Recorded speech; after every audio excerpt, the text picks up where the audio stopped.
Perfecto. Ahora sí, nuevamente y oficialmente damos inicio a lo que es el curso Ley Marcelo Quiroga Santa Cruz, Ley 004, para lo cual esta noche tenemos invitado a una disertante, a la facilitadora María Eliana Suárez y Suárez, abogada de profesión. Por favor, doctora, muy buenas noches. Quiero saludarle también. Ya tenemos el quórum necesario, estamos ya con la sala, con los participantes y vamos a esperar que se sigan conectando. Muy buenas noches, doctora. Muy buenas noches, Danilo. Buenas noches a todos los participantes. Es un gusto estar con ustedes esta noche para compartir un curso que particularmente me gusta bastante. Es el curso de Ley Marcelo Quiroga Santa Cruz. Me gustaría presentarme brevemente, decirles que soy abogada hace casi 20 años. Los últimos 15 años he estado trabajando en entidades públicas, en varias entidades públicas, desde el Ministerio de Desarrollo Sostenible, Ministerio de Obras Públicas, Ministerio de Economía y Finanzas, en el Servicio de Impuestos Nacionales, en yacimientos petrolíferos fiscales bolivianos y también en algunas empresas privadas en las que doy asesoría, también mucho respecto a estos temas y trabajo con estos temas. Para mí es muy grato estar con ustedes ahora.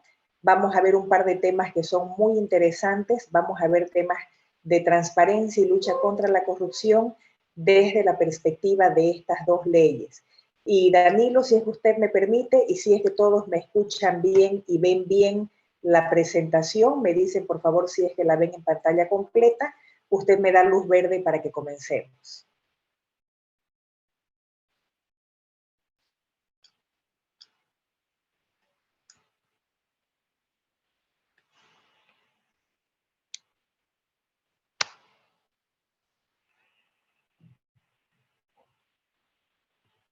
¿Se escucha bien?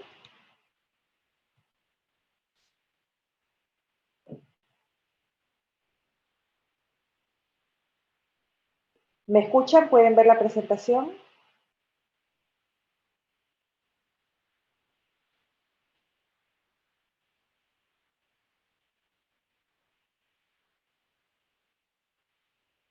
Gracias, estoy viendo una retroalimentación. Sin embargo, yo por algún motivo no los estoy escuchando.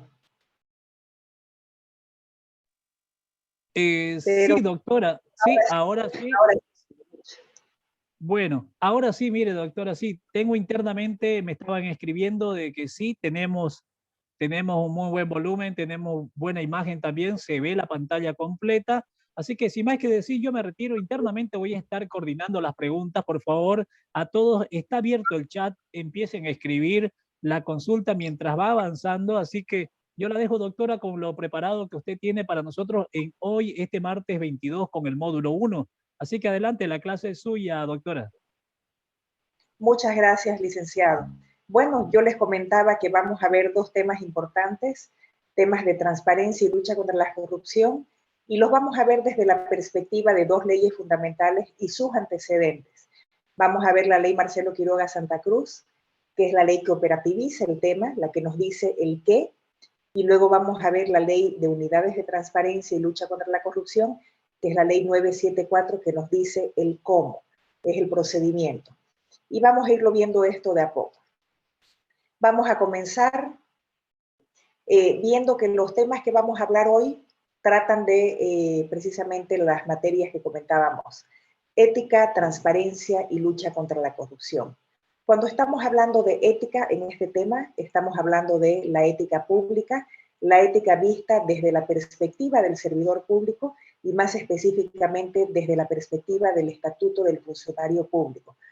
Hay un antecedente para el tema de transparencia y lucha contra la corrupción que viene definido en el marco normativo del Estatuto del Funcionario Público, así como también hay un antecedente que vamos a ver que se conecta con lo que es responsabilidad por la función pública a través de la Ley 1178. La ética en el servicio público es la que nos señala cómo debe comportarse el servidor público, cómo debe obrar, de qué forma debe moverse al interior de las entidades públicas. Y es un tema bastante importante que también está conllevado de alguna forma o está arrastrado desde el Estatuto del Funcionario Público hasta estas normas que vamos a ver ahora. Eso en cuanto a la ética, pero vamos a ver algunos otros conceptos básicos para saber desde un principio de qué es de lo que estamos hablando. Cuando hablamos de transparencia, muchas veces pensamos que es la palabra contraria a la corrupción. No son antónimos, no son antónimos, pero sí evidentemente son conceptos encontrados. Pero la transparencia en realidad no es ni más ni menos que la acción o el conjunto de acciones destinadas a mostrar, a visibilizar, a dejar ver cómo es que el servidor público hace su trabajo, cómo es que desarrolla su trabajo y cuáles son los resultados que logra a través de este trabajo. Vale decir que si nosotros como servidores públicos tenemos un mandato para administrar los recursos del Estado a nombre de la ciudadanía, a nombre de la población, que nos ha dado ese mandato a las autoridades electas a través del voto y a las demás autoridades que son designadas o nombradas a través de la elección o selección que hacen estas primeras autoridades, todo este conjunto de servidores públicos, desde los más altos hasta los más bajitos en cuanto a categoría, en cuanto a nombramiento y demás, tienen la obligación de mostrarle a la ciudadanía y a la población cómo es que manejan los recursos del Estado. ¿Pero qué recursos del Estado? Todos los recursos del Estado. Recursos económicos, recursos financieros, recursos humanos, el recurso tiempo, que es tan importante, cómo manejamos nuestro tiempo, los recursos tecnológicos, los recursos materiales. Absolutamente todos los recursos tenemos que mostrar nosotros cómo es que los manejamos, que los administramos, que los utilizamos en el día a día para alcanzar nuestros objetivos como servidores públicos y también mostrar cómo es que a raíz de esta función que cumplimos diariamente se van logrando resultados teniendo como insumos esos recursos de lo que estamos hablando precisamente. Por el contrario, ¿qué será la corrupción? La corrupción tiene un concepto acá un tanto más normativo que consiste en dar, pedir o recibir beneficios, favores, promesas, dádivas, ventajas, cualquier tipo de favor que sea para mí o tal vez para un tercero, para mi hija, para mi compadre, para mi cuñado, para cualquier persona, ¿a cambio de qué? A cambio de acciones u omisiones que van a afectar los intereses del Estado. Vale decir, yo voy a hacer algo propio de mi función o voy a dejar de hacer algo propio de mis funciones para lograr este objetivo de corrupción, para poder beneficiarme con aquello que quiero pedir o con aquello que quiero recibir, pero siempre velando por mis intereses personales, dejando de lado los intereses del Estado. Voy a ponerme yo por encima de los intereses del Estado o los intereses de la ciudadanía, como diríamos. Si tenemos esta claridad respecto a esos conceptos, ya podemos decir cómo es que está relacionado este tema de transparencia y lucha contra la corrupción con la responsabilidad por la función pública. Bueno, está muy relacionado desde el punto de vista de la ley 1178 o la ley SAFCO, ya que la ley Marcelo Quiroga Santa Cruz introduce nuevos tipos penales en el Código Penal, vale decir, crea o genera nuevos delitos, delitos de corrupción, y modifica otros tantos en el Código Penal, ¿ya? Y también se cerciora de que el Estado recupere cualquier bien o cualquier recurso que hubiese sido afectado a través de la comisión de un delito de corrupción. Vale decir que la ley Marcelo Quiroga Santa Cruz y las leyes o la normativa anticorrupción en general trabajan mucho en lo que es la responsabilidad penal y la responsabilidad civil de los servidores públicos. Entonces hay esa ligazón, está conectado. Por supuesto, la ley Marcelo Quiroga Santa Cruz viene muchos años después, viene, a ver, 90, 2000, 2010, viene 20 años después de que se haya promulgado la ley SAFCO y ya trae otros conceptos interesantes e innovadores, ¿no?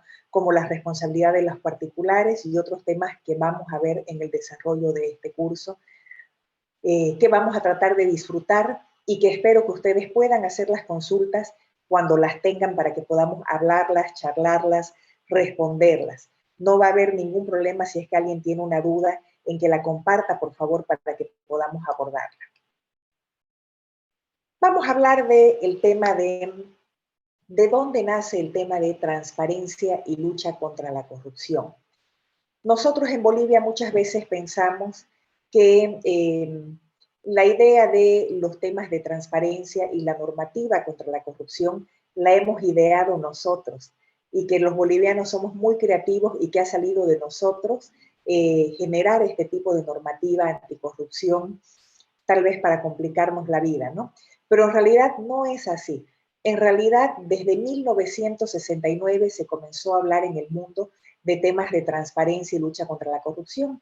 Y la primera vez que se mencionan estos temas es en la Convención Interamericana de Derechos Humanos de 1969. Imagínense ustedes. Más adelante se emite, muchos años después, en 1996, un nuevo documento interamericano, una nueva convención interamericana que ya es específicamente contra la corrupción, esta vez en 1996.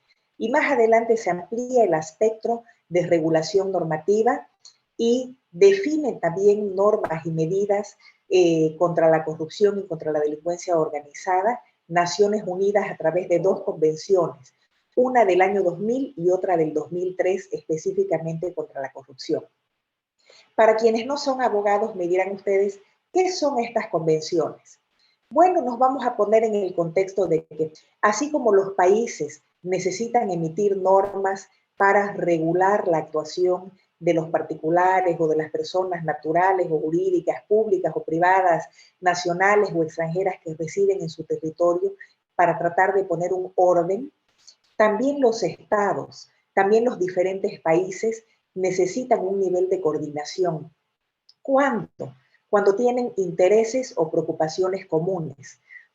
Hay temas que tal vez a nivel región, como la región interamericana, o tal vez a nivel mundial, como cuando estamos hablando de Naciones Unidas, se genera algún tipo de preocupación sobre un tema en particular o se genera un interés sobre un asunto que tiene que ser tratado, tiene que ser abordado entre todos como vecinos de una misma vecindad. Todos los países tienen que participar de alguna forma en la solución de un problema, en resolver un conflicto de alguna naturaleza, y es ahí donde entran estas convenciones interamericanas, cuando estamos hablando del esquema del continente, y las convenciones de Naciones Unidas, que llegan a tener 160, 170, 180 países firmantes. ¿Qué querrá decir cuando decimos que Bolivia ha suscrito estas 4 convenciones? Cuando decimos que Bolivia ha suscrito estas 4 convenciones, estamos hablando prácticamente de que han sido aprobadas estas convenciones, el contenido de estas convenciones y los compromisos de estas convenciones a través de una ley del Estado que es equiparada con el más alto nivel. Hay tratadistas que dicen que una convención está al nivel constitucional, hay otros que dicen que está al rango de ley. Cualquiera que sea el caso o la posición que nosotros decidamos abordar, es un nivel muy alto, muy elevado. Quiere decir que todos los compromisos que asume el país dentro de estas convenciones son de cumplimiento obligatorio. Entonces el país estaba, como podemos ver, un poco atrasado. Cuando comenzamos a sacar normativa de lucha contra la corrupción allá por el año 2006, ya estábamos bastante atrasados con nuestros compromisos y obligaciones al respecto. Estas convenciones tienen 2 propósitos cuando preguntamos para qué sirven. Podemos decir 2 propósitos principales. El primero es que de todas esas disposiciones relacionadas a temas de transparencia y lucha contra la corrupción, nosotros sacamos nuestra propia normativa interna del país.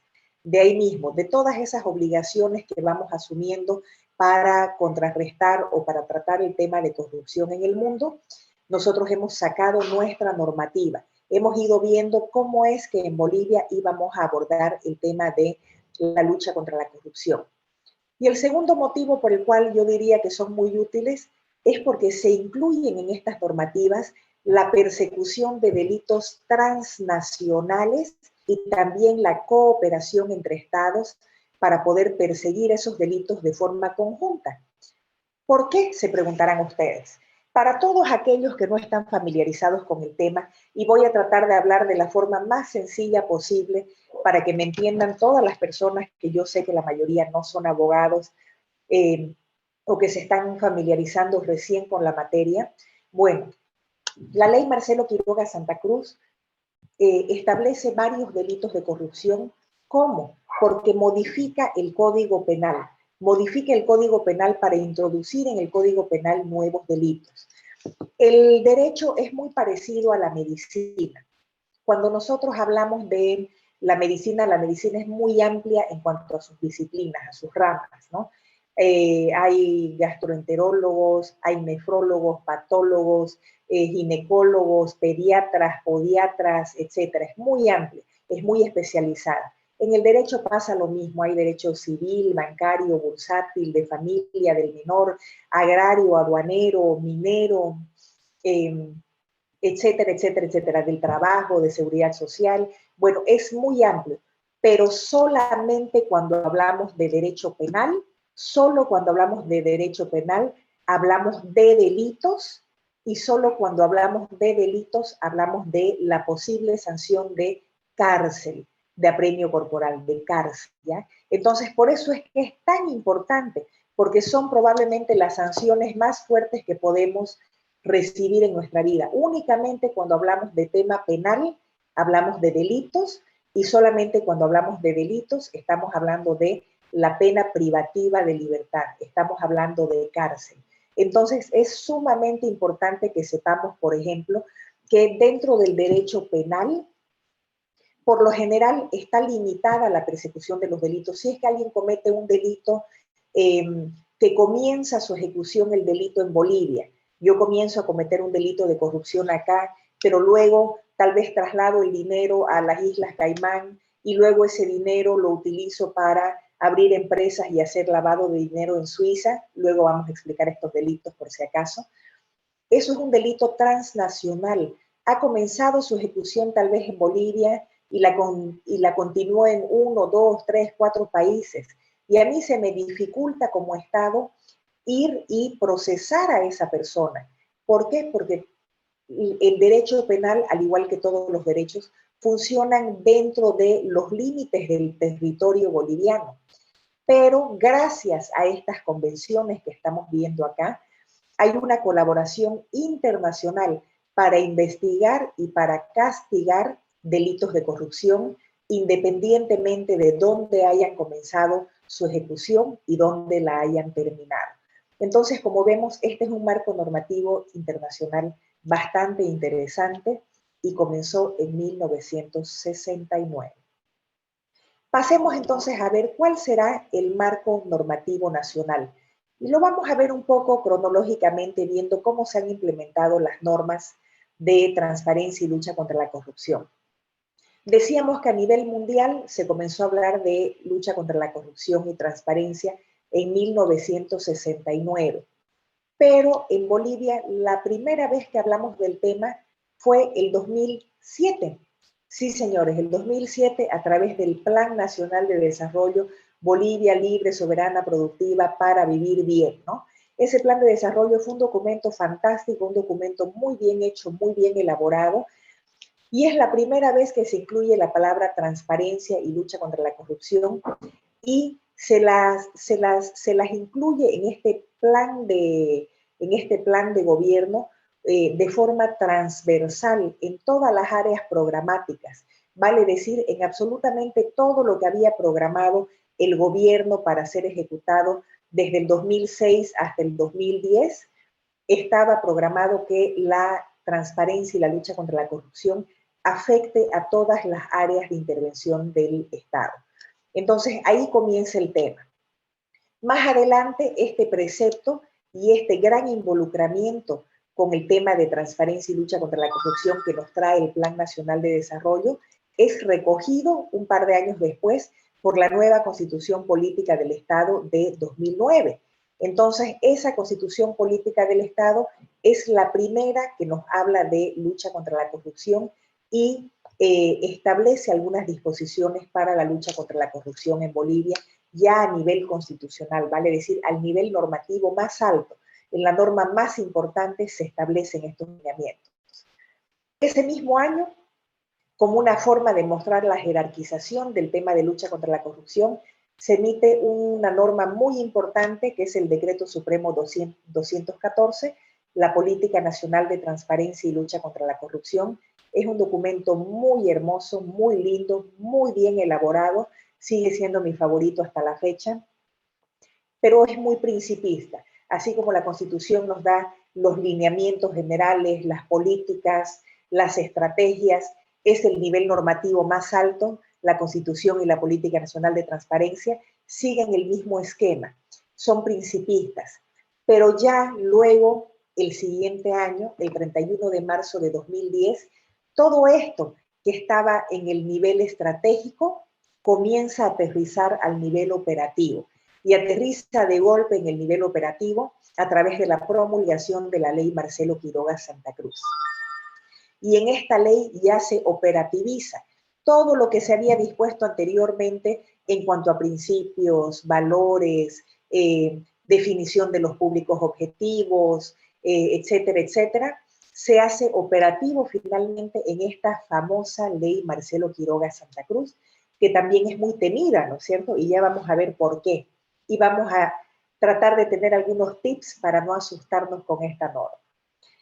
Varios años después, en 2017, se promulga la Ley 974 de Unidades de Transparencia y Lucha contra la Corrupción, y en esa ley se establece el procedimiento que siguen las unidades de transparencia y lucha contra la corrupción. ¿Para qué? Para procesar denuncias de corrupción. Se establece el funcionamiento, la operativa, se establecen sus niveles de dependencia, sus miembros, sus requisitos, etcétera, pero sobre todo, y la parte más importante, la forma en la que se procesan las denuncias de corrupción. Este es un tema sumamente importante. Entonces, como les decía, la ley Marcelo Quiroga Santa Cruz nos habla de el qué, y la ley de unidades de transparencia nos va a decir el cómo varios años después. Hay otro marco normativo conexo, hay otras normas conexas que tienen que ver con el tema de transparencia y lucha contra la corrupción, que es bueno que ustedes lo conozcan, aunque no las vamos a tratar específicamente en este curso que vamos a dar ahora, pero es bueno que ustedes sepan que hay dos decretos supremos, uno de 2004 y otro de 2005, que están vinculados con lo que es el acceso a la información pública o la transparencia en la gestión del órgano ejecutivo. Esos son el Decreto Supremo 27329 y el 28168 respectivamente.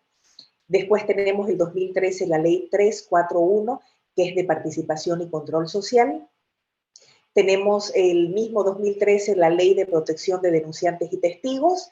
Y finalmente, en julio de 2014, el Decreto Supremo 2065, que dispone la creación del Sistema Integrado de Información Anticorrupción y Recuperación de Bienes del Estado, que sí vamos a hablar de este decreto brevemente durante este curso.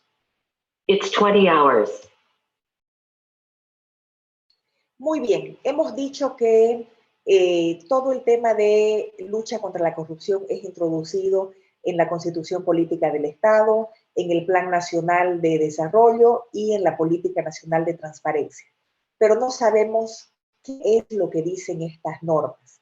¿Qué es lo que dicen estas normas? ¿Y por qué vamos a ver qué es lo que dicen estas normas? Porque lo que dicen estas tres normas es recogido íntegramente por la ley Marcelo Quiroga Santa Cruz. La ley Marcelo Quiroga Santa Cruz se desarrolla sobre la base de los preceptos que nos dan estas tres normativas, principalmente los preceptos más importantes, que son los que vamos a nombrar ahora y sobre los cuales vamos a dialogar algunos minutos. Vamos a comenzar por la parte más importante, por la cabeza. Vamos a ver qué es lo que dice la Constitución. Habíamos dicho que la Constitución dice algo sobre la corrupción, pero ahora vamos a ver qué es lo que dice.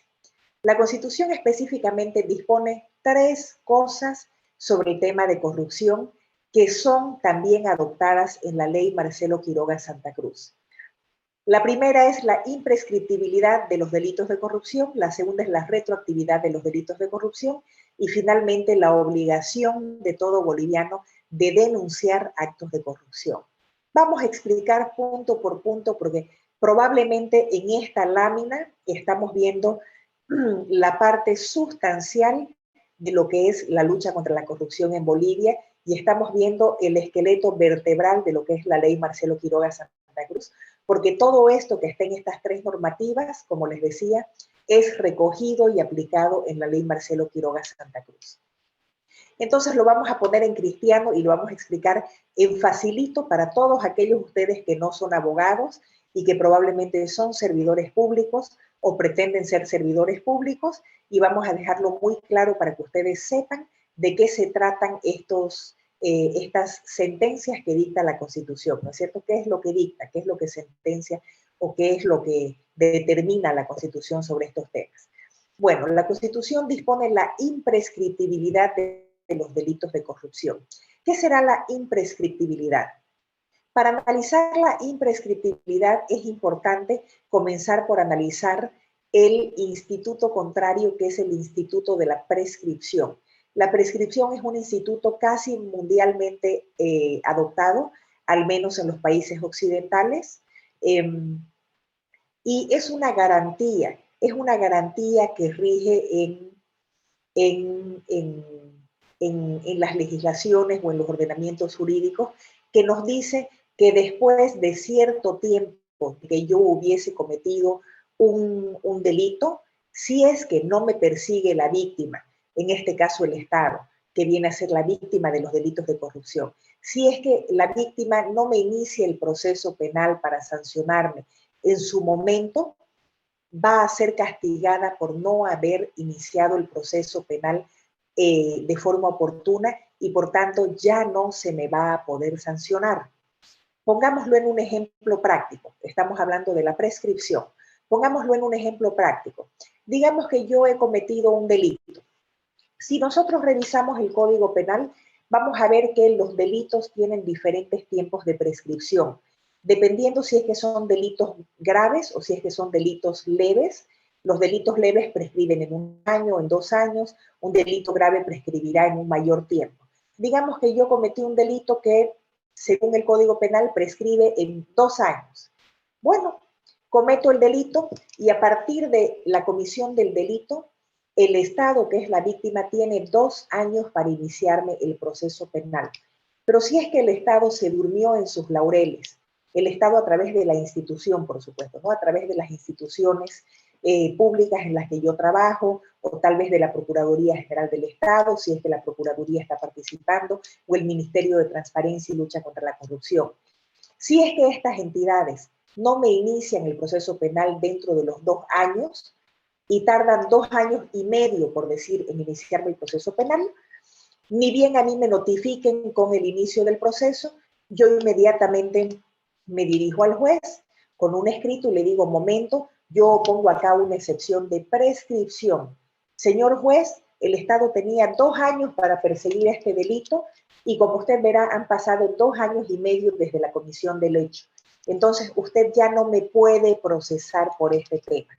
El juez revisará los tiempos, dirá, señora, usted tiene razón, ha transcurrido más tiempo del debido, entonces evidentemente le concedo la prescripción y el juez ya no puede entrar a verificar si se cometió o no se cometió el delito, si hubo, si no hubo, nada. Directamente se declara la prescripción y ahí murió el delito. Y yo quedo feliz y contenta y me voy a mi casa. Entonces, ¿qué quiere decir eso? Eso quiere decir que muchas, perdón, creo que hay un micrófono o querrán hacer una pregunta. Alguien está con un micrófono encendido, creo, o quiere hacer una preguntita.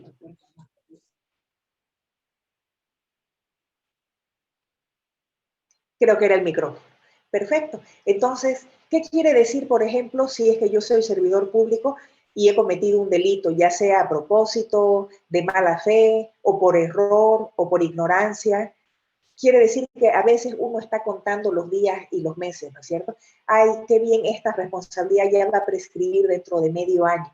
Y entonces estoy feliz porque después de medio año se va a cumplir la prescripción y de repente me voy a ver liberado de esa responsabilidad penal por el delito que pude haber cometido. Bueno, esa es la prescripción y la hemos explicado para poder ilustrar la imprescriptibilidad. En los delitos de corrupción no prescriben. No prescriben. ¿Qué quiere decir esto para el servidor público? Quiere decir que yo puedo haber cometido el delito hoy y van a pasar 5, 10, 20 o 30 años y mientras yo siga viva, el Estado, en su calidad o en su condición de víctima, puede venir e iniciarme una acción penal para pedirme que yo responda por ese delito. No prescriben los delitos de corrupción. Así hayan pasado 5, 10, 20, 30 o 40 años. ¿Qué quiere decir esto para nosotros que somos servidores públicos, que pensamos ser servidores públicos o que hemos sido servidores públicos? Quiere decir que tenemos que tener algunas consideraciones porque es probable que en algún momento se pueda abrir una investigación o se pueda iniciar un proceso sobre un hecho que haya pasado hace muchos años, pero que pueda considerarse un delito y que probablemente yo tenga el descargo en mis manos. Entonces, yo como servidor público tengo que asegurarme de tener en mi poder una copia de todo aquello que yo he firmado y he presentado con el sello de recepción de la presentación o entrega. Y ahí tengo que tener todos mis informes, todas mis notas de hechos relevantes, todos mis informes de viajes, de descargos, todos los informes en los que he emitido una opinión y una recomendación en la que se compromete una situación o una decisión importante para la institución. No me puedo llevar los documentos a mi casa, ojo, ¿no? Tengo que llevarme una fotocopia o tengo que llevármelo escaneado. Hoy en día es más fácil.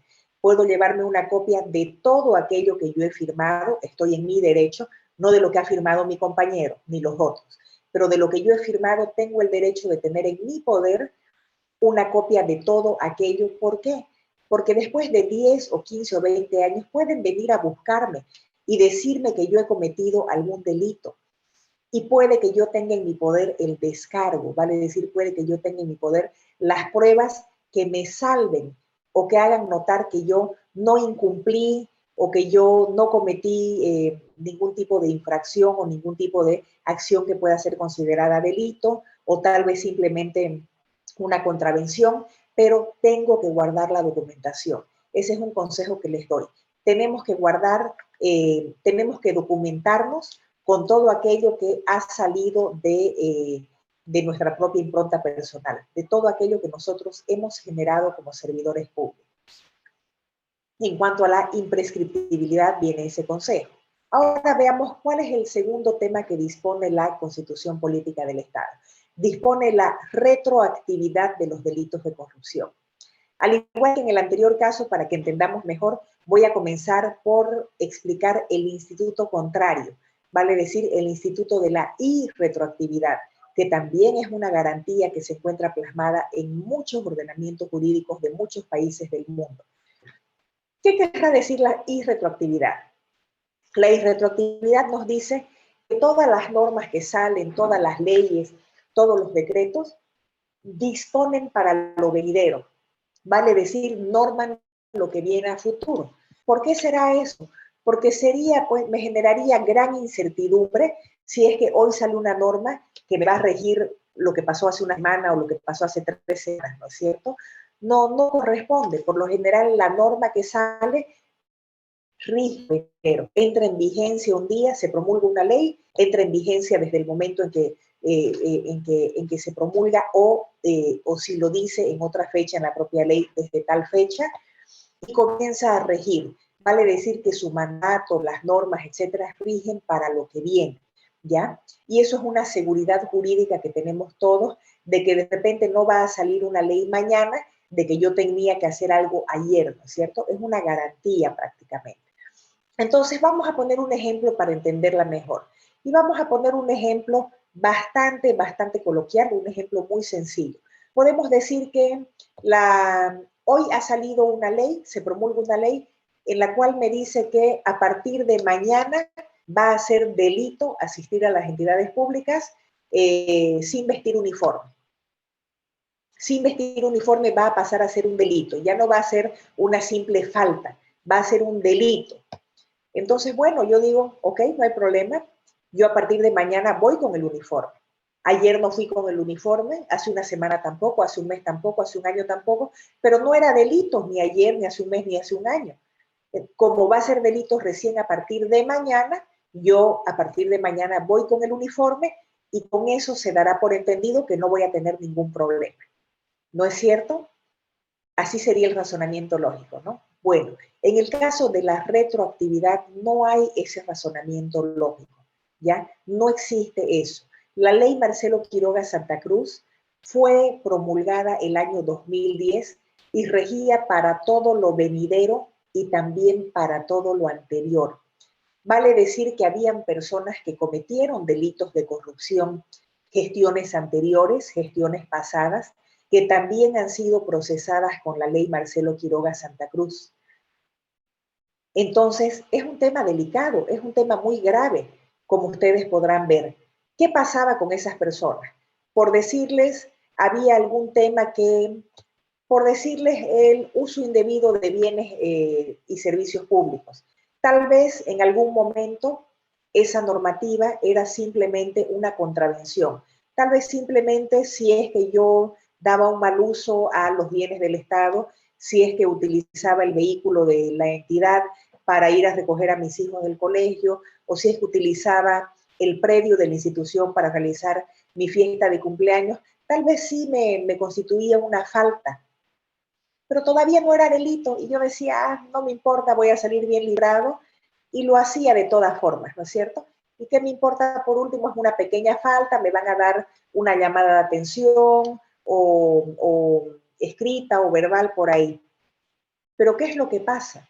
Lo que pasa es que de repente esos temas se volvieron delitos. Esos temas que antes del 2010 no eran delitos, de repente se hicieron delitos, vale decir, ya tenían pena de cárcel, ya estaban tipificados en el Código Penal. Cuando yo digo tipificar, quiere decir que he descrito una conducta o una acción, esa conducta o acción está descrita en el Código Penal y está sancionada. Una acción como cuál, como utilizar los bienes del Estado para fines que no tienen que ver con los intereses del Estado. Entonces, ¿qué pasa con esos temas? ¿Qué pasa para nosotros? ¿Cuál es el consejo ahora que nosotros somos servidores públicos? ¿Y cómo lo podemos equiparar con lo que pasó el 2010? Así como el 2010 hubieron varios delitos que se crearon a través de la ley Marcelo Quiroga Santa Cruz, en cualquier momento se puede modificar nuevamente el Código Penal a través de la misma ley Marcelo Quiroga Santa Cruz o a través de otra ley y se pueden incluir nuevos tipos penales. Entonces, ¿qué es lo que tenemos que hacer nosotros que somos servidores públicos? Tenemos que tener en cuenta que cualquier acción que esté reñida con la ética pública, que me parece que no está muy bien, aunque ahora no esté prohibido, aunque ahora no sea delito, pero me parece que no está bien, no me suena bien, algo huele mal, no me parece que esté muy bien hacerlo, no lo haga. No lo haga porque mañana va a ser delito. Si usted es jefe y tiene dependientes bajo su prisión, no les dé instrucciones que puedan estar reñidas con la ética pública, porque mañana eso puede ser un delito que los va a acarrear a los dos a llevar, a tener que cumplir una sanción probablemente de cárcel, ¿no?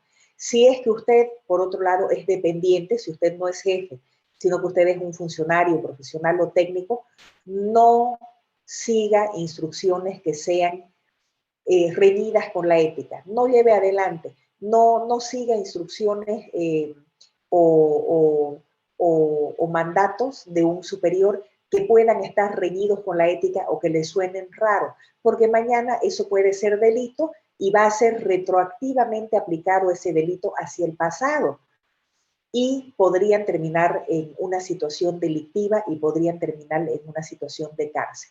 Ese es el tema de la retroactividad de los delitos de corrupción. Se aplica tanto para adelante como para atrás, como podemos ver. Finalmente, ¿qué nos dice la Constitución? La Constitución nos habla de la obligación de todo boliviano de denunciar actos de corrupción. ¿Y por qué nos hablará la Constitución y la ley Marcelo Quiroga Santa Cruz de esto? Porque cuando se lanza la ley Marcelo Quiroga Santa Cruz, ya habían pasado muchos años de análisis y habíamos visto nosotros en un diagnóstico que Bolivia es un país muy, pero muy corrupto y que nosotros no tenemos la cultura de la denuncia. La cultura de la denuncia que ha hecho grandes a países del continente norteamericano y del continente europeo, los ha hecho muy grandes, porque la cultura de la denuncia permite que haya control, permite que haya seguimiento, permite que la gente informe y esté atenta. Y no solamente denuncias en temas de corrupción. Los vecinos ven algo que les parece que está mal, alguna irregularidad, algo que les llama la atención, denuncian, ¿no? Denuncian a la policía o denuncian a la autoridad que pueda corresponder. Están acostumbrados a informar. La denuncia no es otra cosa más que informar, poner a conocimiento de una autoridad un hecho que resulta preocupante. Y en Bolivia no tenemos esa cultura.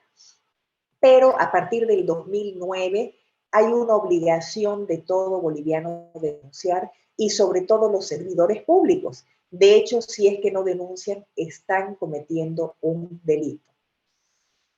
Espero que hasta acá haya claridad en lo que vamos de la presentación. Si es que hubiese alguna duda, por favor, no duden en expresarla. Con el mayor de los gustos la vamos a atender. Vamos a aterrizar un poquito más y vamos a ver qué es lo que extracta la ley Marcelo Quiroga Santa Cruz del Plan Nacional de Desarrollo. Del Plan Nacional de Desarrollo, la ley Marcelo Quiroga Santa Cruz obtiene ese mandato de erradicar la corrupción institucionalizada. ¿Y por qué dice institucionalizada? Porque de los diagnósticos que se hicieron todos esos años, se vio que la corrupción es parte del día a día en la vida de los bolivianos, no solo en las entidades públicas, sino en el ámbito privado, en el ámbito familiar, en el ámbito de las vacunas ahora, en el ámbito de ir a colarse para una fila para ir a tomar una vacuna fuera de mi rango de edad, para lo que sea, ¿no es cierto? Estamos acostumbrados a eso. Estamos acostumbrados a manejar sin brevet o con alcohol encima y pagar una coima para que nos deje pasar bien librados un policía y el policía está acostumbrado a recibirlo. Estamos acostumbrados a ir a derechos reales o al INRA o a lugares de atención al público y a pasar dinero para facilitar o para agilizar nuestro trámite. Y pensamos que no funcionan las cosas de otra forma porque a veces realmente no han funcionado de otra forma. Históricamente ha sido así. Entonces tuvo que tomar una decisión. Las autoridades gubernamentales tuvieron que tomar una decisión al respecto. ¿Qué hacemos? Nos ceñimos a esas normas, a esos convenios interamericanos y a esos convenios, a esas convenciones de Naciones Unidas. Nos ceñimos de a poquito, vamos entrando de a poquito o entramos con patada voladora. Y dijeron, bueno, de a poquito no nos va a servir, esto tiene que ser con patada voladora. ¿Y cómo lo hacemos con patada voladora? Bueno, a partir de ahora, cero tolerancia a la corrupción. No es que si es que cometes un error vas a tener una tolerancia y a la segunda vez vas a tener una media sanción y a la tercera ahora sí en serio. No, cero tolerancia a la corrupción y por eso es que han entrado con una normativa tan fuerte. Directamente se han catalogado estas acciones como delitos y directamente se les da cárcel. ¿Para qué? Para evitar la impunidad y para garantizar la plena transparencia en el manejo de los recursos. Cero tolerancia a la corrupción. ¿Querrá decir eso que hay cero corrupción en Bolivia? Por supuesto que no. Por supuesto que no. Quiere decir que la intención es que llegue a haber cero tolerancia a la corrupción en algún momento. Pero se sabe y se conoce muy bien, sobre todo a través de la Política Nacional de Transparencia, que es nuestro tercer punto, se sabe que este cambio de comportamiento con el cual se quiere enfrentar la corrupción va a tardar varias décadas, probablemente 2 o 3 generaciones. Se quiere enfrentar la corrupción a partir de un cambio de comportamiento de cada uno de los ciudadanos y del propio gobierno. Pero ¿cuánto va a tardar esto? Pónganse a pensar ustedes que en la época de nuestros abuelos la corrupción estaba tal vez bien vista, ¿no? La gente que entraba a las entidades públicas y salía enriquecida tal vez eran vistas como personas muy hábiles, muy astutas, muy ingeniosas, tal vez eran personas que eran aplaudidas por la sociedad, ¿no? Nuestros padres tal vez comenzaron a darse cuenta de que no estaba tan bien, nosotros ya nos damos cuenta de que no está bien, pero muchos lo siguen haciendo, la gran mayoría lo sigue haciendo, y probablemente nuestros hijos sean más críticos y tal vez nuestros nietos lleguen a tener realmente una tolerancia cero a la corrupción. No vale decir que les moleste, que les incomode. Tolerancia cero a la corrupción quiere decir me incomoda, me molesta. Eso es lo que dice la ley Marcelo Quiroga Santa Cruz. Si yo soy tolerante con la corrupción, quiere decir que estoy acostumbrada a ver que está pasando eso a mi lado, o yo misma pagar corrupción, o yo misma favorecer corrupción, o yo misma ser cómplice de corrupción, y sentirme a gusto con el tema. La cero tolerancia, en cambio, quiere decir que a mí me incomoda y que a la sociedad boliviana en su conjunto le incomoda el tema de corrupción. Si es que no tenemos dudas sobre este tema, vamos a pasar y vamos a ir avanzando un poquito para ver cuál es el objetivo de la Política Nacional de Transparencia. Esta Política Nacional de Transparencia tiene un objetivo que es claramente recogido por la ley Marcelo Quiroga Santa Cruz, que consiste en establecer lineamientos dirigidos a prevenir y sancionar. Todo lo que es prevención es la formación, es la creación de unidades de transparencia, es la emisión de normativa, es la creación de canales de denuncia y demás para que la gente pueda prevenir la comisión de actos de corrupción. Al Estado en sí no le interesa agarrar a palos a los corruptos. Le gustaría más que agarrarlos a palos, le gustaría prevenir el acto de corrupción en sí. Pero si es que no se puede prevenir y se comete, la sanción, ¿no es cierto?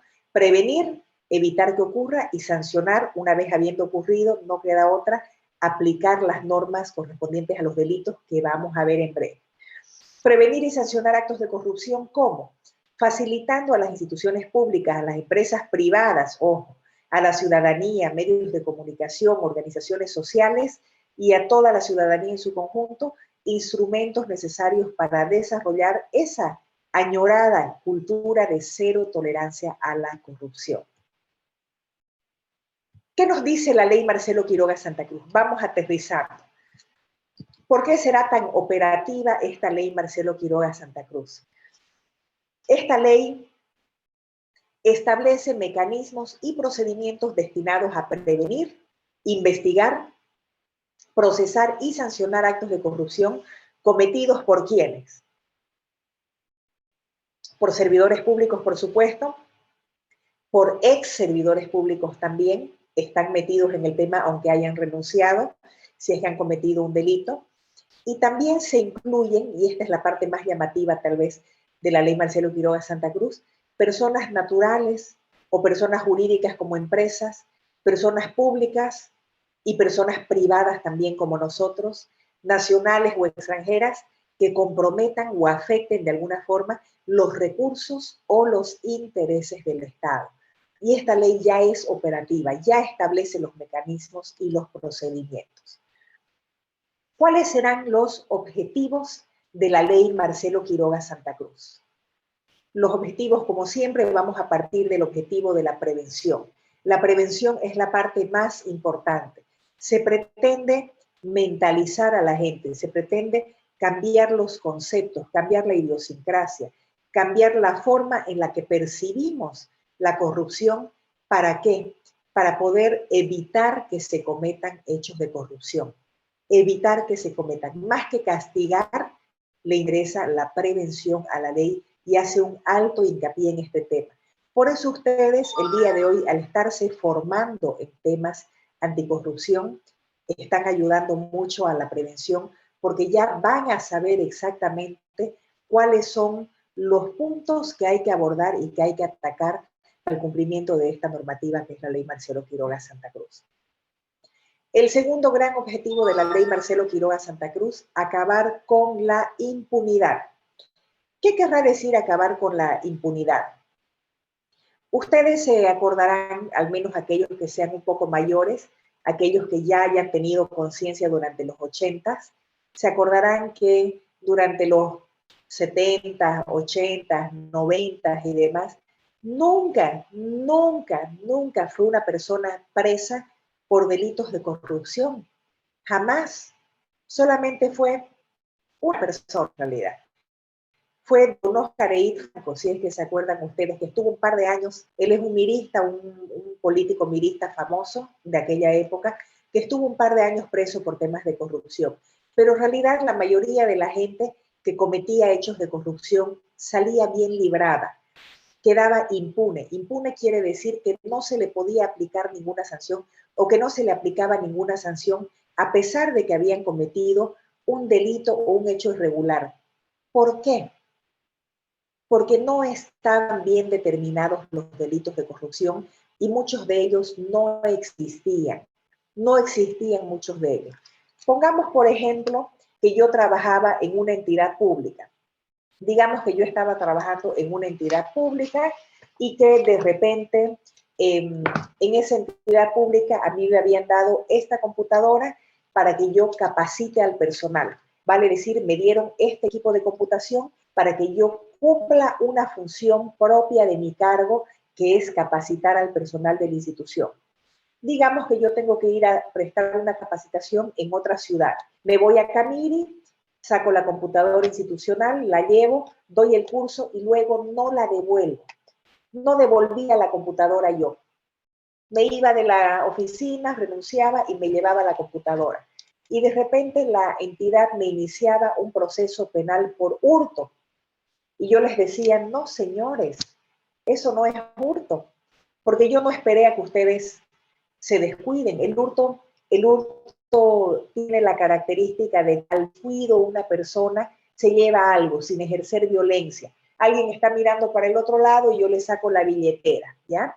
Un carterista, por ejemplo, está hurtando, ¿ya? Entonces yo le decía, no, señores, yo no he dejado a nadie. Yo he salido a la vista y paciencia de todos. Me ha visto salir todos mis colegas con la computadora, me ha visto el policía, etcétera, y yo la he sacado de la computadora para cumplir una función. No era hurto.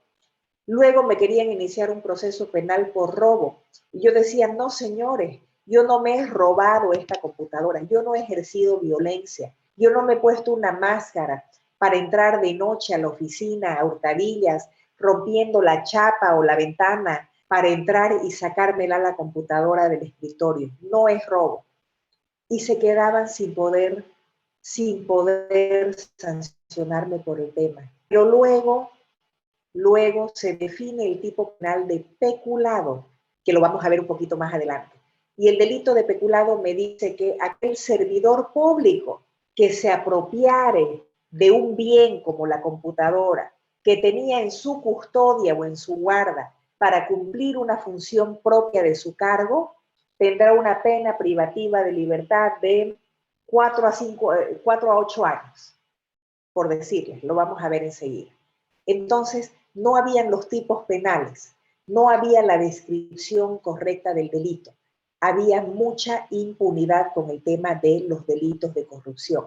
Pero a partir de la ley Marcelo Quiroga Santa Cruz vemos que se acaba con la impunidad. Se acaba con la impunidad porque ya hay nuevos delitos, hay nuevos tipos penales que tienen que ver con delitos de corrupción. Ya están descritas esas conductas de corrupción como delitos y ya están sancionadas finalmente. Y no solo eso, sino que además están sancionadas y previstas de forma retroactiva en su cumplimiento. Imagínense ustedes. Eso quiere decir, por supuesto, que se puede sancionar todo delito que se haya cometido antes del 2010 y después del 2010 con la mismísima ley Marcelo Quiroga Santa Cruz. Algo totalmente impresionante como podemos ver, ¿no es cierto? ¿Qué más tenemos, señores? Tenemos también un tercer objetivo de la ley Marcelo Quiroga Santa Cruz, que consiste en proteger y recuperar el patrimonio del Estado. Proteger y recuperar el patrimonio del Estado porque, si es que ustedes se acuerdan en la época de los 80s, tal vez los que sean un poquito mayores, vamos a poder relacionar un poquito la ley Marcelo Quiroga Santa Cruz con lo que fue la ley 1008 en su momento. Ustedes recordarán que la ley 1008 nos presentaba un escenario en el que habían varios bienes incautados, ¿no es cierto? todos los bienes que eran provenientes de delitos de corrupción, que podían ser casas, autos, otro tipo de bienes fungibles, no fungibles, no sé, materiales, no materiales, etcétera.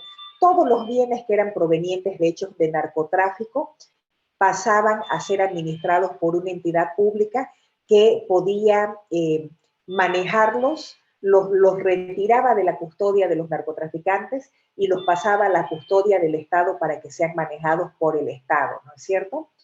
Lo mismo pasa con la ley Marcelo Quiroga Santa Cruz. Se crea un instituto específicamente para recuperar, primero que nada, proteger el patrimonio del Estado y de esa forma asegurar el mismo. Les voy a pedir, por favor, una pequeña pausa de 2 minutitos. Danilo, si es que por favor me dan 2 minutitos, voy a atender un temita. Sí, sí, no se preocupe, doctora. Mire, vamos a aprovechar la pausa. Siga nomás adelante. Voy a aprovechar para hacer unos pequeños anuncios a modo también ya de esperarle con las preguntas que, bueno, ya me han transmitido internamente.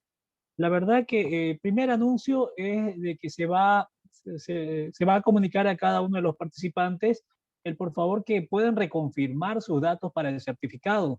Es muy importante que ustedes verifiquen el dato que envían, letra por letra, apellido, tal como se escribe, o el nombre, si lleva algo intermedio, una H. Por favor, eso para evitar un poquito el error de impresión.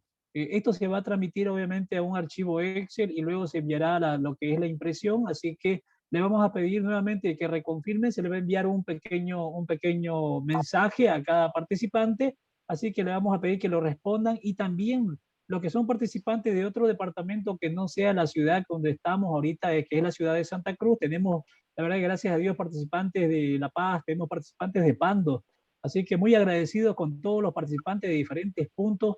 Es muy importante. Doctora, mire, voy a aprovechar un poquito el tema de lo que es la pausa. Yo sé también que es importante también la pausa necesaria, pero me han transmitido 2 consultas. Para mí me parece muy importante.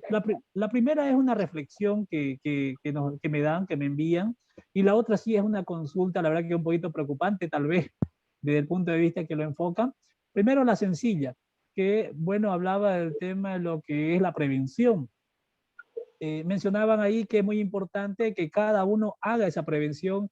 Quizás el estar inmerso como funcionario, un servidor público, o quizás como futuro servidor público, o trabajando con el sector público, tal vez como empresa, ya sea privada o en asociación. La verdad que es muy importante el tema de no incurrir, el tema de prevenir, de hacerlo primero yo, ¿no? Para poder evitar que eso se expanda o que caigamos en el grupo, como se dice comúnmente. Entonces, la primera reflexión que nos daba el tema de la prevención, que empiece por uno, ¿no? Como generalmente se tiene que manejar estos temas, ¿no? Que empiece obviamente por el ciudadano o por el funcionario. La verdad que en eso, ¿qué nos podría tal vez aportar? Porque la verdad que es un concepto muy importante, quizás va más allá un poquito de la norma, tal vez entrando al tema de valores también ya como persona, ¿no? Entonces, eso tal vez, ¿qué más podría aportarnos, doctora?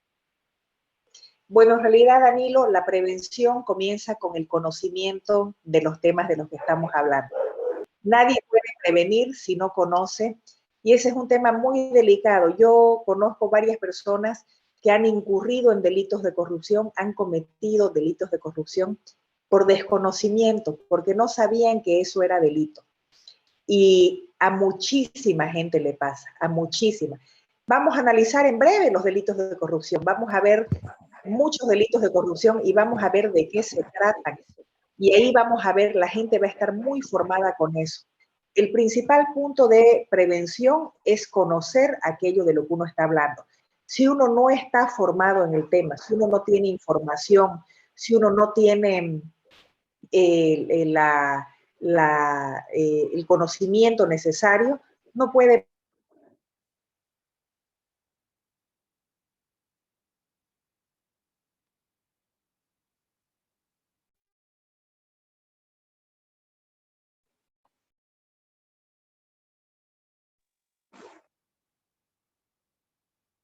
por favor. Perfecto, perfecto. Creo que tuvimos una pequeña interferencia por un minuto, quizás fue mi internet. Pero bueno, la segunda pregunta, la verdad que me transmitieron, es el tema de la prescripción. El hecho de, vamos a suponer a alguien que haya ejercido como servidor público o como funcionario público, como se mencionaba anteriormente, ¿no? El tema de los años 90, mencionaba los años 80, el tema de que sea retroactiva, que no prescriba, la verdad que da un hecho a, creo que se puede sancionar actos de corrupción que hayan sucedido en los 80, en los 90, en los 70. Vamos a suponer, obviamente, que ha sucedido en esas fechas. Tiene mucho que ver esta ley, como dicen, bueno, la tienen como una ley muy ruda, la verdad, muy tajante, así que no sé, en ese ámbito de la prescripción, abarca a todas las normas, perdón, a todos los delitos que marca esta normativa, la ley Marcelo Quiroga. Sí, mi querido Danilo, el tema de la prescripción y de la retroactividad son los dos temas que usted ha mencionado en este momento, aplican los dos. En el tema de la prescripción, un tema que se ha cometido, un delito que se ha cometido en los 80, en los 90, en el 2000, 2010 y demás, sigue estando vigente si es delito de corrupción, sigue estando vigente la posibilidad de que sea perseguido y sancionado por la vía penal. Cuando hablamos de la vía penal, hablamos de delitos y hablamos de cárcel. No me voy a cansar de decirles eso para que se orienten y se ubiquen. Y como estamos hablando no solamente de de prescripción, que no van a prescribir, sino también de retroactividad, sí, la ley Marcelo Quiroga Santa Cruz se puede aplicar a delitos que han ocurrido otros años, ¿no es cierto? Entonces ahí se conjugan los dos temas. Podría ser un delito que ocurrió el año 95 o el año 2000, y si es que hay elementos y el Estado quiere perseguir ese delito porque se condice, porque tiene relación, el hecho cuadra, el hecho realizado cuadra con alguno de los tipos penales de corrupción, tranquilamente lo puede hacer y tranquilamente la persona podría ir a la cárcel. Hay un riesgo inminente. Es por eso que la función pública es un tema delicado. La función pública no es un tema que se debe tomar a la ligera. Hay demasiadas responsabilidades, hay demasiadas obligaciones. Para la tranquilidad de la persona que está preguntando y de todos, tengo que aclarar que hay diferentes tipos de responsabilidad por la función pública. Ese curso también lo damos nosotros en Smart Focus. Y respecto a la responsabilidad por la función pública, habiendo 4 tipos de responsabilidad, la responsabilidad administrativa, que es la más común, que tiene que ver con faltas y contravenciones menores, esa sí prescribe. Esa responsabilidad prescribe a los 2 años de haberse cometido el hecho. Y esa es la más común. Entonces, para las personas que estén preguntándose si es que tal vez en algún momento cometí una falta o cometí un delito, lo vamos a ver enseguida. Vamos a diferenciar lo que son las faltas, porque no las vamos a mencionar, vamos a hablar directamente de los delitos. Si es que hubiese otro tema que estaba contra la normativa, que hubiese cometido alguna persona, pero era normativa interna, es una falta interna y sí prescribe 2 años después de haberse cometido el hecho. Si no hay más preguntas, licenciado, ¿seguimos? Perfecto. Adelante, doctora, siga usted con su clase. Muy bien, excelente. Entonces vamos a volver acá. Muy bien. Tenemos una estructura que acompaña a la ley Marcelo Quiroga Santa Cruz. Esa estructura es una estructura ampulosa. Ustedes deben saber que cuando se promulga una ley, si es que esa ley no viene con presupuesto, no viene con estructura, es una ley que nace muerta. No es una ley con la que se va a poder hacer mucho, va a ser papel simplemente. Pero la ley Marcelo Quiroga Santa Cruz, como resultado de que las autoridades habían priorizado y habían jerarquizado mucho el tema de lucha contra la corrupción, vino con mucho presupuesto y por tanto con una estructura bastante amplia. ¿Y qué podemos decir de esta estructura? Primero, que se creó el Consejo Nacional de Lucha contra la Corrupción a nivel ministerial, que es el ente que define las políticas las políticas de temas de corrupción a nivel ministerial, ¿no? En el Ministerio Público se crearon fiscales especializados en materia anticorrupción. En el Ministerio de Gobierno se crearon investigadores especializados de la policía en tema de corrupción. En el órgano judicial también se habilitaron juzgados anticorrupción. En la jurisdicción indígena originaria campesina se incluyeron sanciones por corrupción en su normativa. Se creó el sistema de protección de denunciantes y testigos. Se creó la unidad de investigaciones financieras que vino como un apoyo a la ASFI y al Ministerio de Economía y Finanzas para, como un instrumento fundamental en la lucha contra la corrupción. Es una herramienta muy bien utilizada para poder determinar dónde hay actos de corrupción. Y también se creó el CIARBE, que es el Sistema Integrado de Información Anticorrupción y de Recuperación de Bienes del Estado. Es a este sistema al que nos referíamos cuando hablábamos de todos aquellos bienes que son recuperados de la corrupción y que pasan a la administración del Estado. Y bien, señores, con eso en mente, ahora sí vamos a entrar en materia y vamos a ver los delitos de corrupción. Vamos a ver cuáles son estos delitos de corrupción y vamos a ver de analizar cada uno de ellos para que sepamos de qué se tratan. Vamos a poner algunos ejemplos y vamos a tratar de dar tips para que ustedes como participantes de este curso puedan evitar incurrir en estos delitos precisamente, ¿no? Vamos a comenzar con el delito de uso indebido de bienes y servicios públicos. Es el artículo 26 de la Ley Marcelo Quiroga Santa Cruz. Es un nuevo tipo penal que dice así: el servidor público que en beneficio propio de terceros otorgue un fin distinto al cual se hallaren destinados bienes, derechos y acciones pertenecientes al Estado o a sus instituciones, a las cuales tenga acceso en el ejercicio de la función pública, será sancionado con privación de libertad de 1 a 4 años. 1 a 4 años de cárcel si es que yo le doy un uso distinto a bienes o servicios públicos.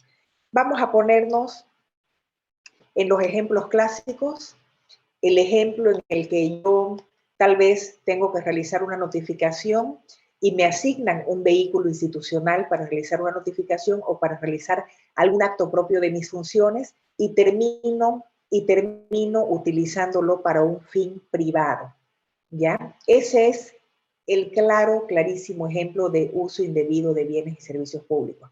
Que me den la movilidad de la institución y que yo vaya a recoger a mis hijos, o que yo vaya a una fiesta con esa movilidad de la institución, o que yo me vaya de compras al súper. No puede desviarse ni un minuto bajo ningún concepto una movilidad del Estado o un bien del Estado para cumplir otro propósito. Estamos viendo que tenemos ahí de 1 a 4 años. Y si se llega a dañar o sufre destrozos a raíz de ello, la pena se incrementa de 3 a 8 años y la reparación del daño causado. Tenemos aquí varios otros ejemplos, por supuesto, ¿no? Hay los ejemplos del uso indebido que se puede dar a los predios de la institución cuando se está utilizando para un fin que no es institucional. Me preguntan algunos, ¿puede ser una fiesta institucional? Claro, se puede hacer un ágape por el día de la institución, por el día de la madre, etcétera, pero no puedo yo festejar mi cumpleaños ahí, ¿no es cierto? Incluso si soy la MAE o lo que sea, y tiene que ser dentro del recato, ética pública, por supuesto, ¿no? Será algo fuera del horario de atención, muy restringido, muy limitado en cuanto al alboroto, o si no me buscaré un lugar aparte, ¿no es cierto? ¿Qué otros bienes puedo darle mal uso? Cualquiera. Puedo darle mal uso probablemente a esta computadora, a una cámara, si es que soy miembro de la unidad de comunicación de la institución, empresa pública en la que trabajo, y me llevo la cámara de la entidad para grabar los 15 años de mi sobrina. Hay una infinidad de ejemplos que se pueden dar con este tipo penal. Hay muchos bienes y servicios públicos que pueden ser mal utilizados al interior de su empresa, pueden pensar ustedes. Cuando hablamos de servicios, ¿qué puedo pensar yo? Puedo pensar, por ejemplo, del servicio telefónico de la entidad, del servicio de Internet de la institución y de otros servicios que tal vez esté utilizando yo para otros propósitos. Hay gente que ha hasta sacado cosas de la institución para lucrar con ellas, no solo para un uso particular, que por supuesto está también penado, sino incluso para enriquecerse, ¿no? Se ha sabido de personas que han llenado cisternas de agua de las entidades para ir y llevar a embotellar o vender a otros lugares. Bueno, se sabe de N de situaciones de estas y es delito. Pueden tener hasta 4 años de cárcel por este tema y si hay daños, hasta 8 años de cárcel. Imagínense ustedes. Como vemos, este es un tipo penal en el que incurre muchísima gente. ¿Qué debo hacer? Lo ideal es mantener el uso de todo lo que es de la oficina limitado a la oficina, tratar de no tener cosas personales en el equipo, tratar de no tener cosas personales en la oficina, tratar de no utilizar los servicios de la oficina como el internet y el teléfono para fines personales y demás. ¿Por qué? Porque el tipo penal no me está midiendo. El tipo penal no me mide qué es poquito y qué es mucho. No me mide qué es exagerado o qué es ridículo.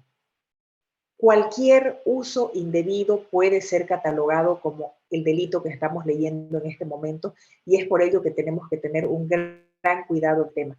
Por favor, preguntas de los delitos que estamos abordando en el momento que quieran son bienvenidas. Vamos a ver el siguiente, enriquecimiento ilícito. ¿Qué querrá decir enriquecimiento ilícito? Dice, el servidor público que hubiere incrementado desproporcionalmente su patrimonio respecto de sus ingresos legítimos y que no pueda ser justificado, será sancionado con privación de libertad de 5 a 10 años. 5 a 10 años de cárcel. Voy a explicar bien qué es el enriquecimiento ilícito. Todos los servidores públicos, todas las personas, de hecho, tenemos modificaciones en nuestro patrimonio. Nuestro patrimonio, por lo general, va en incremento, ¿no? Todos los años va incrementándose y ese incremento se va mostrando en la declaración jurada de bienes y rentas que hacemos todos los años en el mes de nuestro cumpleaños y al ingresar y al salir de las entidades públicas. ¿Qué es lo que pasa cuando tenemos un incremento desproporcionado en el patrimonio? Si es que yo tengo un incremento desproporcionado y puedo fundamentar de dónde viene, puedo documentar que es porque he recibido herencias, porque aparte de mi trabajo como servidor público, estuve haciendo otros negocios que no entran en conflicto de intereses con mi función o que he tenido otra actividad económica que también me reporta dinero. Si yo lo tengo todo documentado y puedo probar de dónde viene ese enriquecimiento, de dónde es que ha crecido mi patrimonio de forma desproporcionada, no pasa nada. Pero si yo no puedo demostrar de dónde viene el crecimiento de mi patrimonio, inmediatamente se presume que es enriquecimiento ilícito. ¿Por qué? Porque no está siendo justificado. No estoy fundamentando de dónde ha salido ese dinero. ¿Qué es lo que tenemos que hacer nosotros como servidores públicos? Nosotros, como les decía en un principio, tenemos que documentar todo, no solo lo que hacemos en la oficina, sino también lo que tenemos. Tenemos que documentar todo. Usted vendió un departamento hace 5 años, no los bote los papeles, escanélos y después los bota. Usted vendió unas acciones que tenía, usted ganó plata de la lotería, usted lo que sea, vaya documentando todo su haber. Si pierde plata no lo van a investigar mucho, estoy segura. Es una posibilidad también, ¿no? Uno puede tener un mal negocio, o uno puede tener una mala inversión, o uno puede enfermar y perder dinero, puede decrecer el patrimonio también. ¿Qué es lo que le interesa al Estado? Al Estado le interesa cuando hay un enriquecimiento desproporcionado, cuando yo, que por lo general tengo una subida cada año en mi patrimonio, va subiendo, va mejorando, va cambiando, etcétera, pero de repente está desproporcionado ese crecimiento del patrimonio y no puedo justificar de dónde ha salido. Eso no nos puede pasar como servidores públicos. Repito, ¿cuál es la solución? Documentar todo. Documente todo y no lo vote.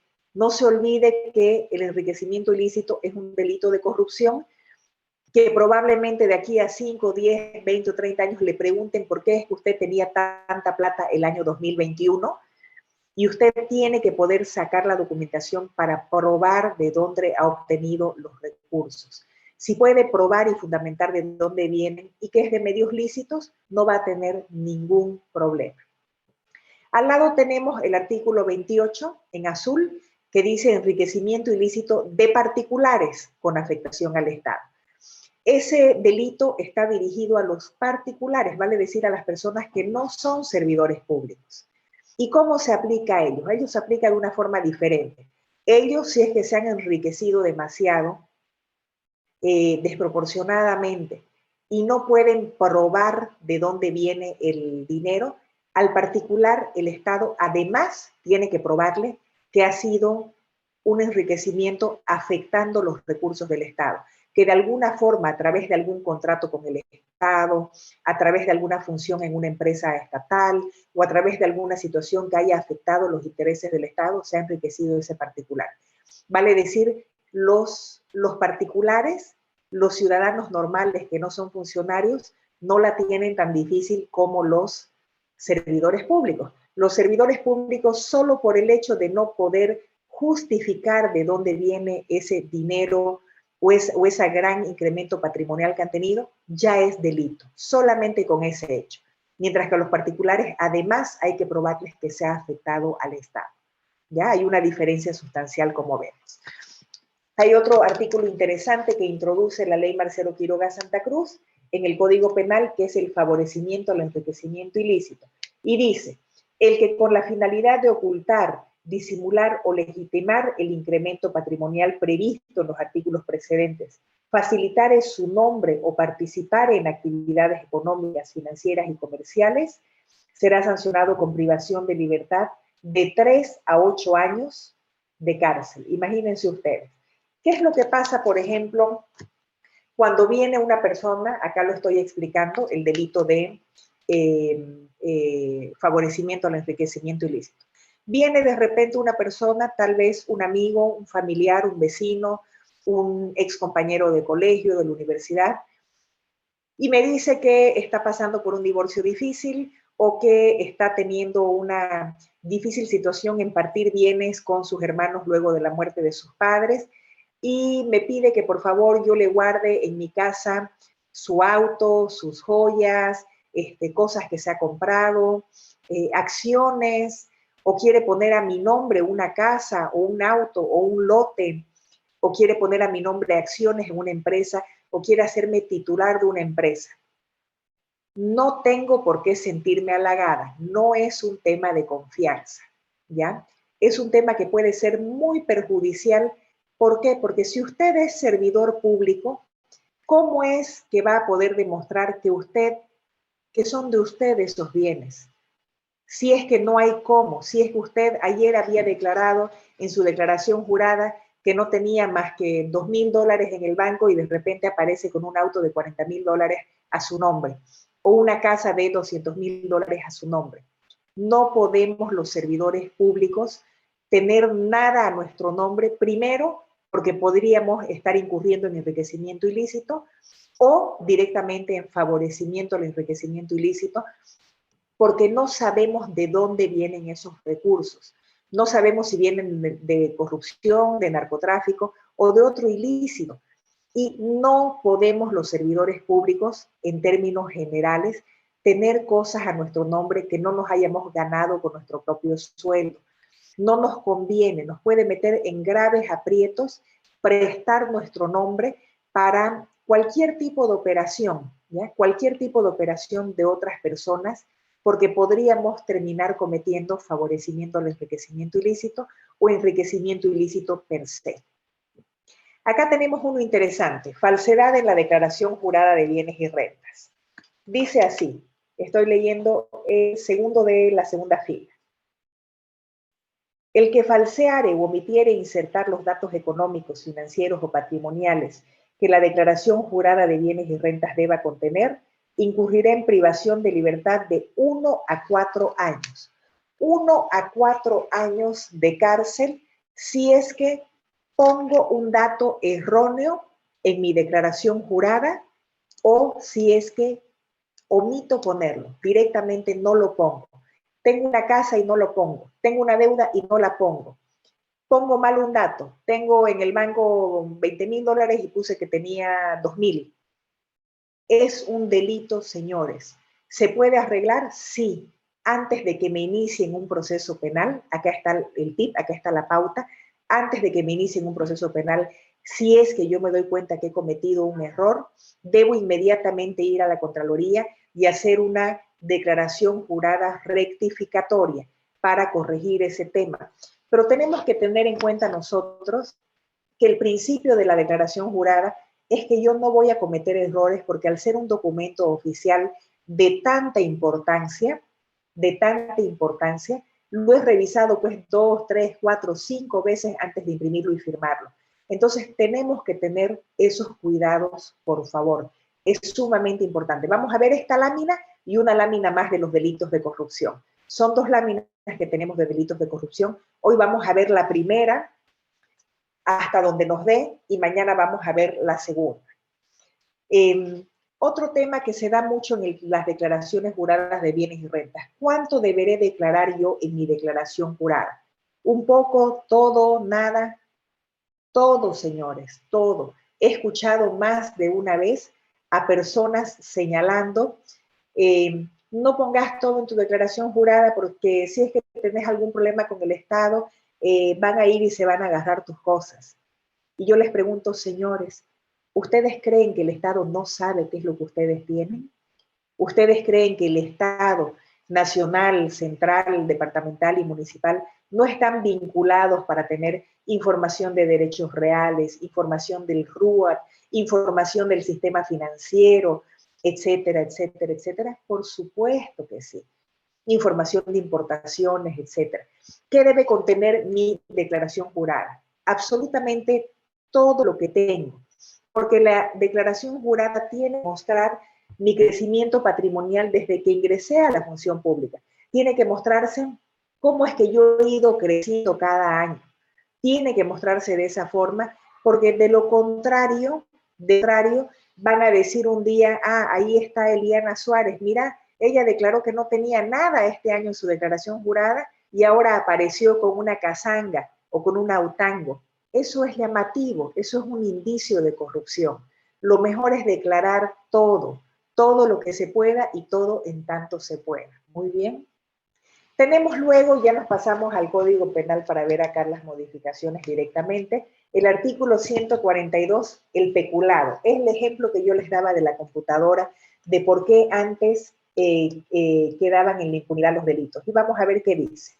El servidor público que aprovechándose del cargo que desempeña se apropiare de dinero, valores o bienes de cuya administración, cobro o custodia se hallara encargado, será sancionado con privación de libertad de 5 a 10 años.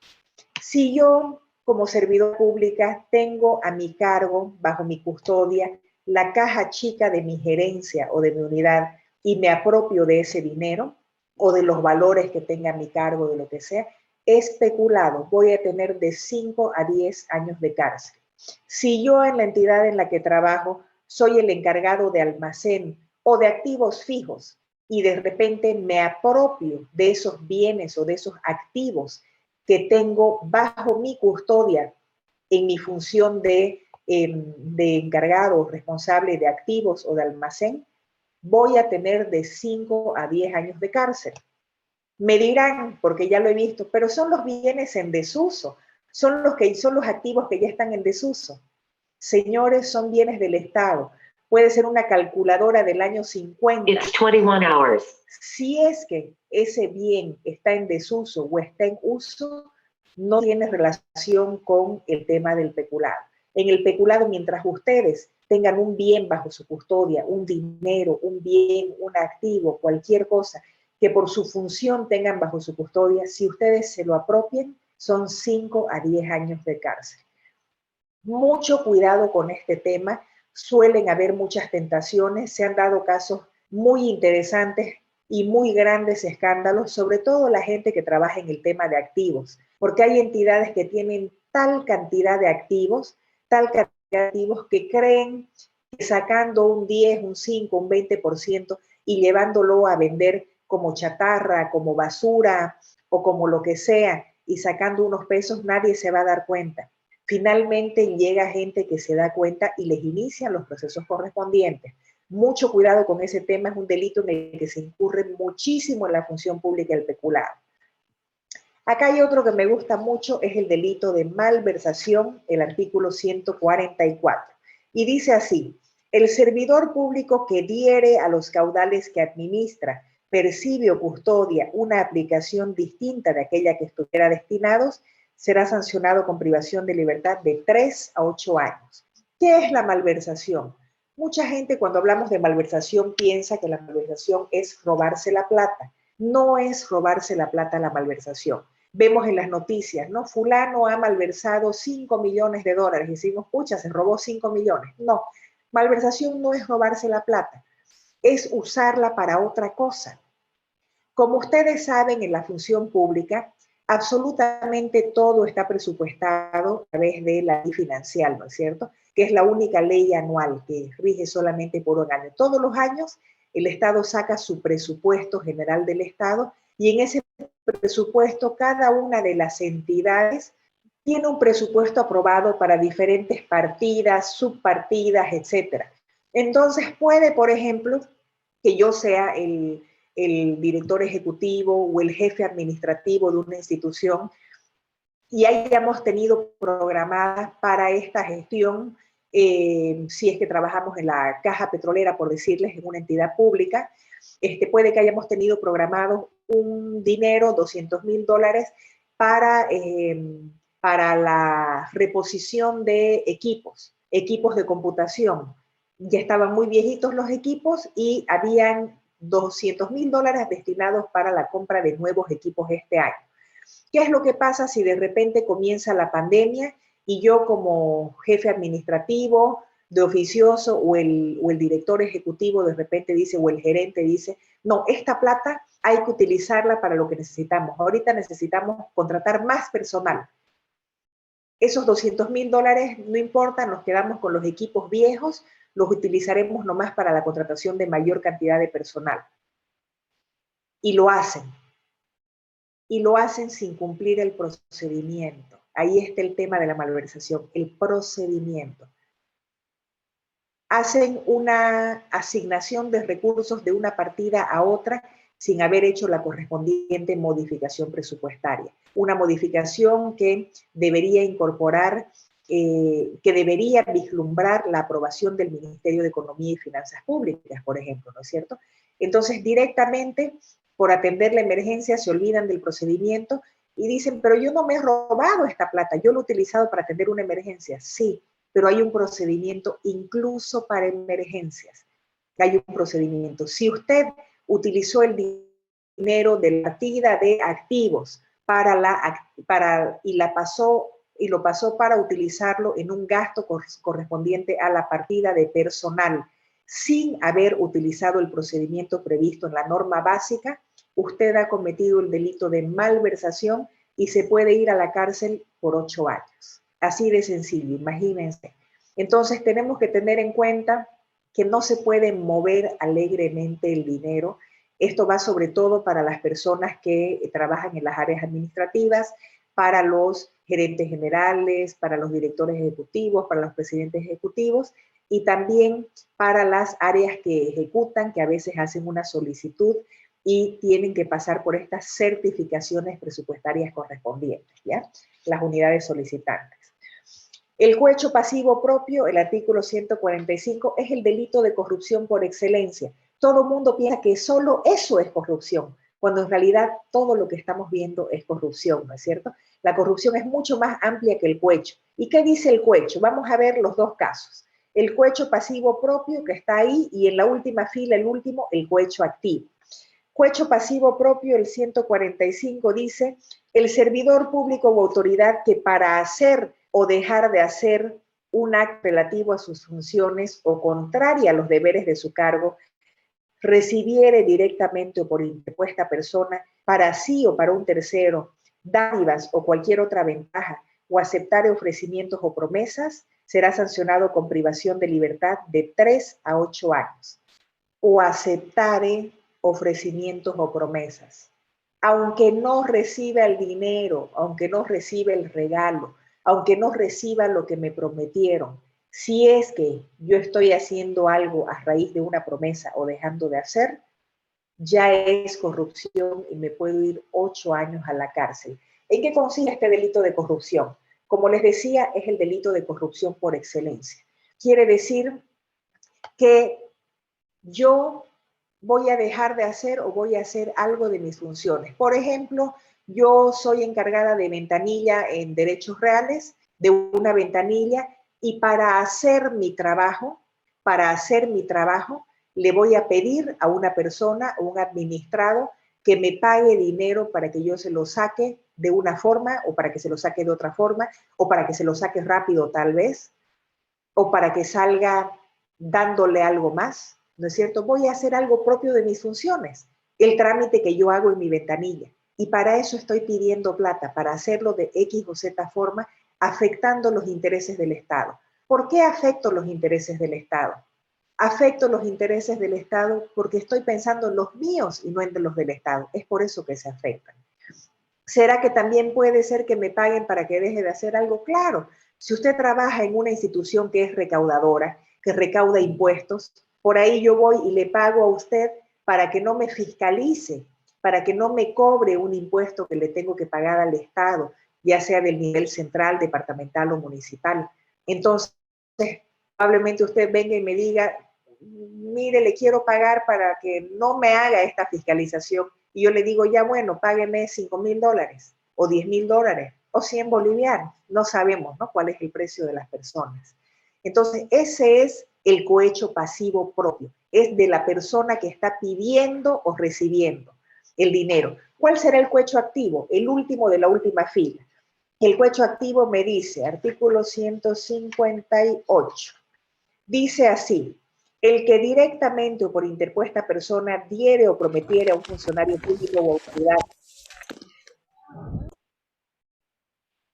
perdón, era el micrófono de alguien.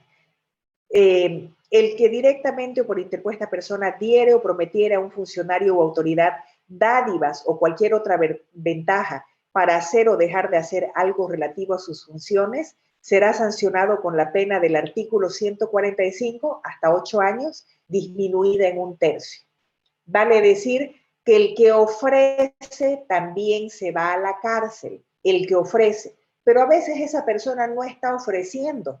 A veces a esa persona le pide el funcionario público. Le dice, mire, yo voy a sacarle su trámite que está tirado acá en la alcaldía hace 2 años. Yo le voy a sacar su trámite si usted me paga $1,000. La persona no le ha ofrecido al funcionario público.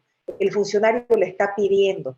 Y esa persona a veces, con tal de verse librada y con tal de no verse perjudicada en su gestión, en el trámite que está realizando, decide pagarlo. Y ahí también hay una previsión que tiene el artículo en la segunda parte, que dice lo siguiente: quedará exento de pena por este delito el particular que hubiera accedido ocasionalmente a la solicitud de dádiva o ventaja requerida por la autoridad competente o funcionario público y denunciar el hecho a la autoridad antes de la apertura del procedimiento penal. ¿Qué quiere decir? Que si yo soy un particular que estoy yendo a hacerle seguimiento a mi trámite hace 2 años, no me lo sacan, y el funcionario me pide plata para sacarlo, y yo cedo porque estoy coaccionada, porque necesito ese tema, porque necesito realmente que salga eso, y acepto realizar el pago, pero no me dedico a hacer pagos todo el día. Ocasionalmente lo he hecho por esta situación de emergencia, pero después voy y denuncio a la unidad de transparencia o voy y denuncio a la fiscalía, quedo exenta totalmente de cualquier responsabilidad. No me van a meter presa por este caso. Al contrario, voy a ser muy bien ponderada socialmente porque estoy denunciando y porque estoy ayudando a que se castigue a un funcionario corrupto, ¿no es cierto? Tenemos 2 más que vamos a ver ahora, dos artículos que son muy interesantes. Uso indebido de influencias es el artículo 146 Dice así: el servidor pública o autoridad que directamente o por interpuesta persona y aprovechando las funciones que ejerce o usando indebidamente las influencias derivadas de las mismas, obtuviera ventajas o beneficios para sí o para un tercero, será sancionado con privación de libertad de 3 a 8 años. ¿Qué pasa con este tema del uso indebido de influencias? Puede que yo trabaje en una institución en la que probablemente estoy beneficiándome a mí, a mi familia o a mis amigos a través de las influencias que yo tengo de trabajar ahí. Puede que, por ejemplo, yo trabaje en el INRA y debido a que trabajo en el INRA, he estado influenciando a algún compañero que trabaja conmigo, algún colega, para que falle o determine de cierta forma en el proceso de titulación de tierras de mi papá o de mi hermano o de una persona allegada a mí o incluso de mí misma, ¿no es cierto? Puede que esté trabajando en la Caja Petrolera de Salud y de repente esté utilizando indebidamente mis influencias para favorecer de forma indebida a una persona, a un paciente que no le corresponde X o Z tratamiento o que no le corresponden determinados medicamentos tal vez, y yo estoy moviéndome de esa forma estoy utilizando mis influencias de trabajar en la institución para beneficiar a estas personas e incluso a mí, ¿no es cierto? Puede darse también. ¿Qué pasa en el ejemplo que yo daba de una entidad recaudadora y de repente tengo mi amiga, mi colega que le ha tocado el caso de determinarle una sanción o determinarle una deuda tributaria a un miembro de mi familia? Y yo de repente le digo: ay, mira, esto es de mi papá, por favor no le cobres mucho, o esto es de tal persona, por favor no le cobres mucho. Eso es un uso indebido de influencias. Eso es cualquier cosa indebida que me pide un colega solamente a razón de ser colegas y de trabajar en el mismo lugar, y me pide que lo colabore o le facilite algo a él o a una tercera persona, utilizando indebidamente sus influencias. Un poco similar a este tema, pero en una escala un poquito mayor, es el artículo 147, beneficios en razón del cargo, que dice: el servidor público o autoridad que en consideración a su cargo admitiere regalos u otros beneficios, será sancionado con privación de libertad de 3 a 8 años. ¿Qué otros beneficios pueden haber en el uso indebido de influencias? Mezclémoslo un poquito con beneficios en razón del cargo. Ustedes han visto, por ejemplo, se ha dado casos en los que se ha descubierto que las máximas autoridades ejecutivas de una entidad pública hablaron con la máxima autoridad ejecutiva de otra entidad pública. Yo soy la MAE del SENACIR, vos sos la MAE del SENASAC. Mira, yo tengo a mi hijo que no tiene trabajo, contratámelo en un cargo alto, vos al mío, y yo lo contrato al tuyo. Ahí hay beneficios en razón del cargo y hay un uso indebido de influencias, se dan cuenta ustedes, ¿no es cierto? Pueden haber muchos temas también. Los cargos altos, que por lo general entran en este artículo de beneficios en razón del cargo, suelen estar muy sujetos a los adulos, a los regalos, a cierto tipo de presentes y demás que se utilizan para comprometer a la gente en cuanto a sus decisiones institucionales. Y por tanto, a la gente no se la compromete con un chicle, ¿no es cierto? Cuando yo me estoy beneficiando en razón del cargo y recibo regalos, recibo dádivas, como dice acá, que en consideración a su cargo admitiere regalos u otros beneficios. ¿Qué otros beneficios? Pueden ser N de beneficios. Yo he llegado a ver casos de los que les han llegado con un auto, les han llegado con computadoras, les han querido dar maletas de dinero, les han querido entregar maletas de dinero, etcétera. ¿Por qué? En razón del cargo. Muchas veces para aprobar una licitación, muchas veces para asignar una contratación a alguien. Estamos hablando de adquisición de bienes y servicios, así como contrataciones de personal y demás. Son delitos muy recurrentes y sumamente comunes por si acaso. Ahí hay otro que me gusta mucho, que es la omisión de declaración jurada de bienes y rentas. Me dice la gente: no puedo creer, no presentar mi declaración jurada es delito. Sí, señores, es delito no presentar la declaración jurada de bienes y rentas. No tiene cárcel, solo tiene multa. y ya la gente respira y me dice, ah, ok, entonces no tiene cárcel. No tiene cárcel, pero desde ya les digo, no es posible, desde ya, no es posible que yo me resigne a ser procesada por un delito, porque tengo que tomar en cuenta que después de que me procesan, si es que yo soy sentenciada por omisión de declaración jurada, aunque la sanción sea solamente una multa, ya voy a estar prontuariada, ya voy a tener un antecedente penal. Cada vez que vaya de aquí en adelante a querer sacar mi antecedente penal, voy a tener un antecedente, ya voy a haber cometido un delito. Y eso me va a afectar porque ya no voy a desempeñarme en el servicio público y además, por supuesto, seguramente también me va a afectar si es que quiero desempeñarme o desenvolverme en el ámbito privado. Vamos a dejarlo acá.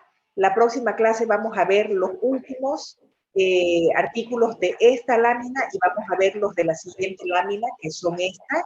Y voy a aprovechar ahora de responder cualquier duda o consulta que puedan tener, por favor. Eso hacemos a partir de ahora. Dediquemos unos minutitos, por favor, si es que alguien tiene alguna duda. Perfecto.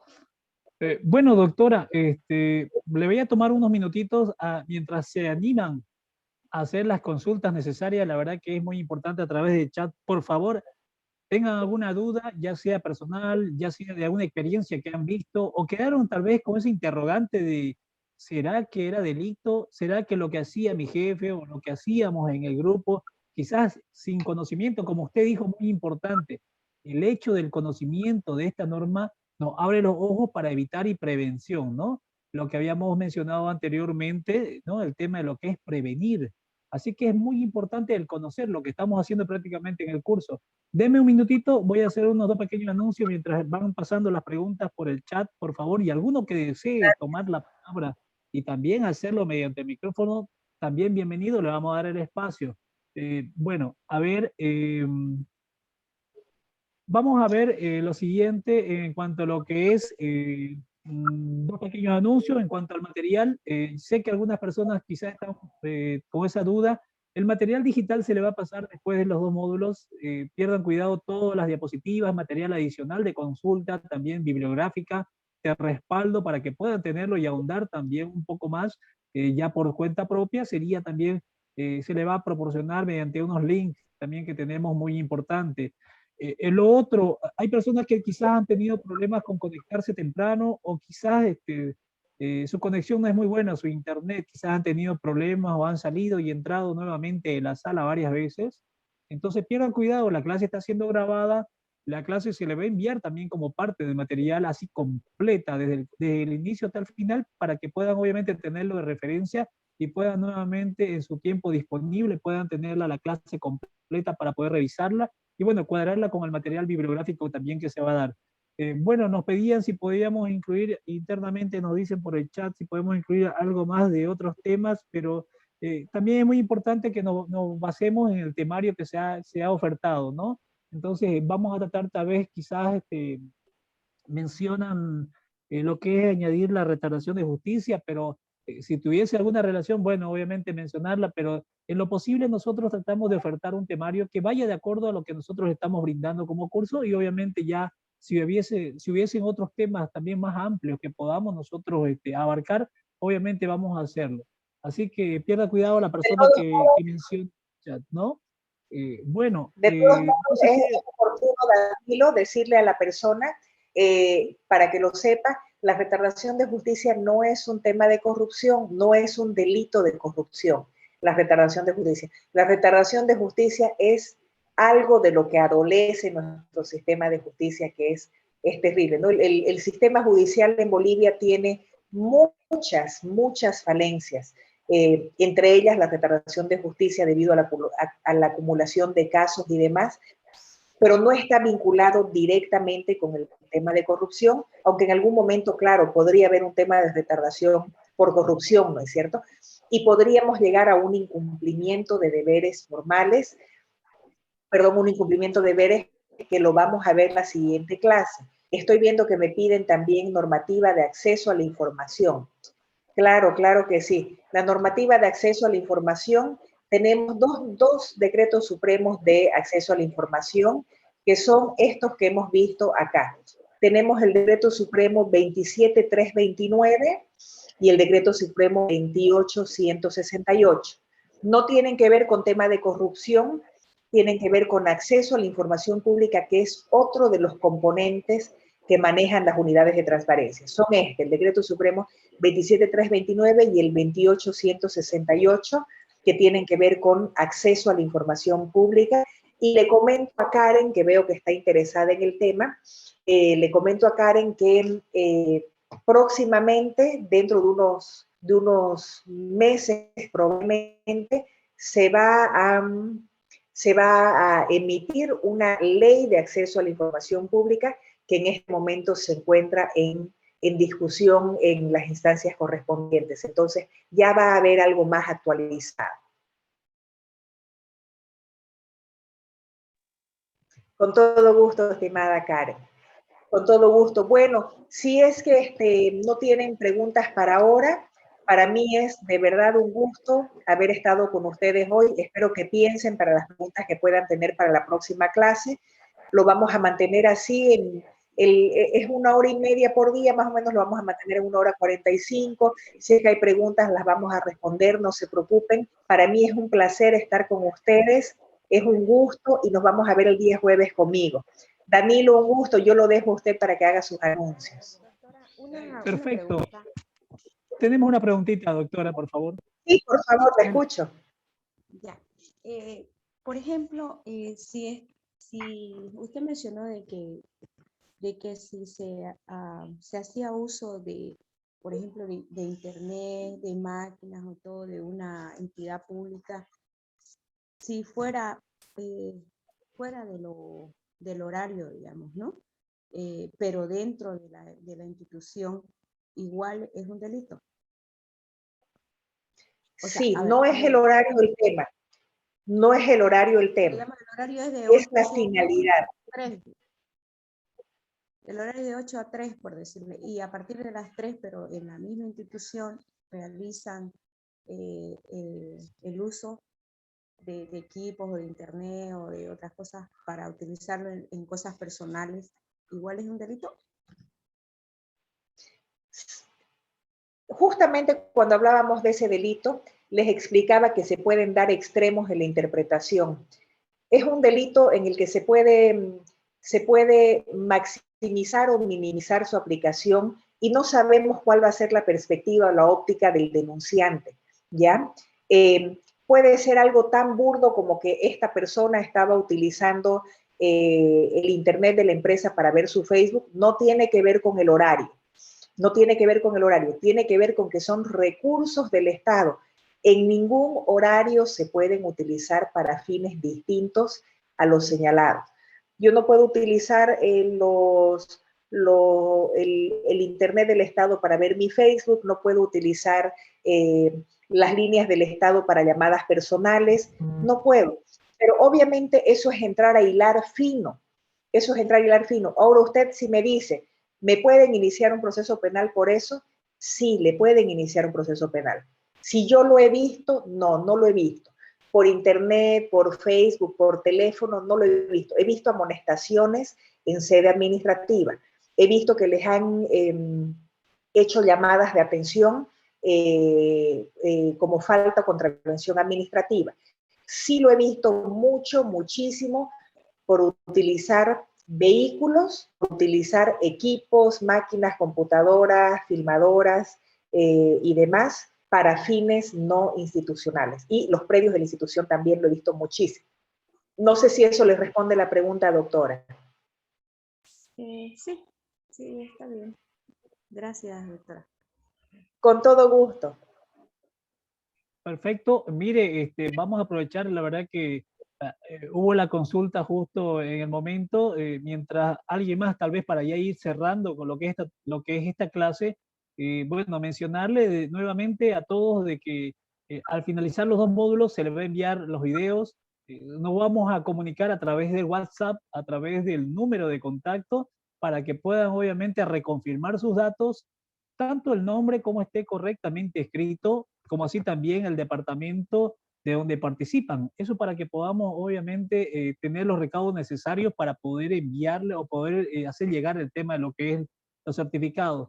Todos esos anuncios los vamos a dar a partir de la segunda clase, no se preocupen a los demás, pero vamos a trabajar internamente para que no exista error también en el tema de la impresión, el tema de una letra, o tal vez la forma de escritura o el orden, cómo se va a emitir el certificado de cada persona. Bueno, si no hay más consultas, ya estamos cerrando lo que es esta clase. Gracias a la Universidad Autónoma Gabriel René Moreno, con el aval de ellos, estamos emitiendo lo que es este curso, la ley Marcelo Quiroga Santa Cruz, la ley 004, también a nombre de Smart Focus como director general también de Smart Focus. Y yo les agradezco a todos por participar y también por la verdad, por su interés. Esperemos que podamos cubrir las expectativas. Tuvimos muchas personas en la webinar, así que esperamos más preguntas. Vamos a tener un segundo módulo. Por favor, hagan las consultas, no se queden con la duda. Es muy importante aprender, como decía la doctora, la facilitadora, es muy importante aprender para luego prevenir, ¿no? La prevención es muy importante. Bueno, sin más que decir, hoy concluimos con lo que es la transmisión de este primer módulo, martes 22 de junio. Estamos iniciando con lo que es la ley Marcelo Quiroga Santa Cruz y será, bueno, hasta el día jueves con nuestro segundo módulo, la segunda parte, donde vamos a detallar mucho más sobre esta importante ley y también la ley 974 de unidades de transparencia y lucha contra la corrupción. Tenemos a la facilitadora María Elena Suárez y Suárez, que también nos va a acompañar el día jueves. Bueno, sin más que decir, gracias a todos por participar, gracias por estar con las consultas también sobre el tema que hemos abarcado y será hasta el día jueves también. Que les vaya muy bien, tengan muy buenas noches. Buenas noches, licenciado, nos vemos el jueves. Muchas gracias, buenas noches. Muy buena la clase tuvo con la doctora. Buenas noches. Hasta luego.